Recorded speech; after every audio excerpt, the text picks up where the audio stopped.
Mwana wa mama, mwana wa tata, senga ne kojja. Nga wenna basuubiza nti ngenda komawo ne party 2 eya Florence Nampijja. Buyinza anishasuvia ye tasuubiza n'atatuukiriza. Ninga bambinga enkola yaffe nabagamba njagalamu omutegeere mwana muwala ono ate eraga ate nga mwana yakolamu. Abantu bagagga mu mpola, abantu bagagga nga tebeeraga. Neera ng'enkola yaffe ngenda basaba video mugimpereka like era nensaba gwe wenna tunakusubscribinga mukwano subscribinga.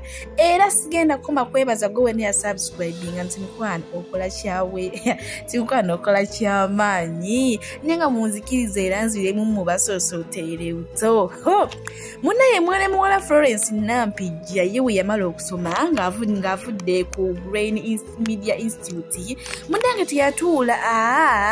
teyatuuza bwongo ekintu yasigala akitwala mu maaso. Munange wano yayingirira ekibiina kya Romantic Entertainment. Era okwo munange mu kibiina ekyo muntu w'amaanyi nnyo, omuntu mukulu nnyo, era awandiika firimu mu ekyo ekibiina ate nga director. Ate eno nga muzannyi kwegamba bannaaye ye Nampijja Florence si mwangu, si waakusaaga bannange, mukyala si wa muniino. Era azannya obuzannyo bungi.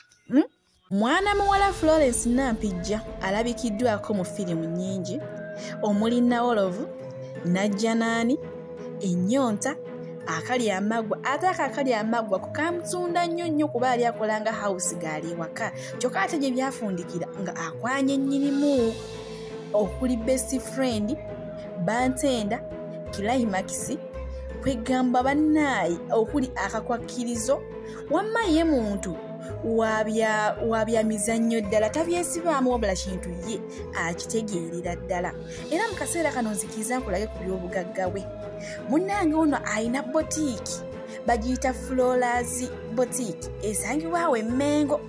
Ono mukozi ku BBS, jjukira botiiki eno eyingiza, eno BBS buli mwezi emusasula, eno Romantic Entertainment buli mwezi emusasula. Kwegamba ye mukyala agumidde, takomooka ayina emmotoka.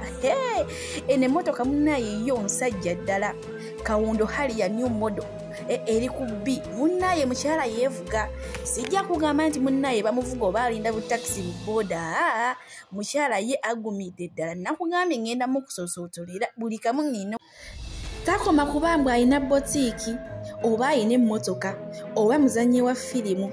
Takoma kubambu alina botiiki. Nagambye ono omukyala mutetenkanya. Alina restaurant esangibwawo e Makindye, saako ne saloon eri awo ku Rentebe Road e Najjanankumbi. Ono omukyala bannaye si mwangu ate teyeeraga. Alina ennyumba z'abapangisa mukwano, ennyumba kw'okumya amaaso. Era ezimu ziri awo ku Rentebe Road nga waakava ekawuku mu tawuni ku Namulanda. Mukwano zo tezigenda kubaavu, zitandikira ku $5,000 okudda waggulu. Bannaaye Nampijja Florence mukyala muyiiya ate era mutetenkanya ddala, ate alina obwongo obukola. Munnaye takoma ku ezo zokka, alina n'endala nazo era za $5,000 ziri awo e Najjeera.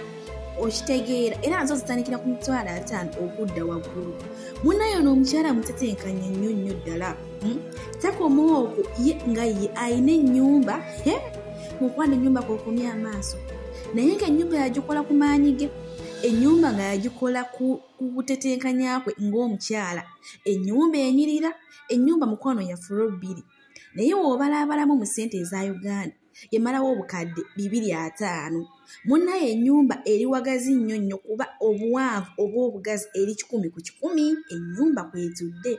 Munnange n'ennyumba erimba nene, sijja gamba nti nno oba eri eno luddawa. Munnange ennyumba eri eyomba nene buziga nigyeri. Bannaaye Nampijja si mwangu. Eno ennyumba erimu ebisenge 15. Enga bambi ngenda basibulira wano mwe kwagala buyinza anishasuvia. Era nsaba woba olina eno omuntu gweyagala okumanya biki ebimukwatako, gwe nyigawo obunyizi mu message, nze omuntu oyo olina gweyagala nja mukutuusaako.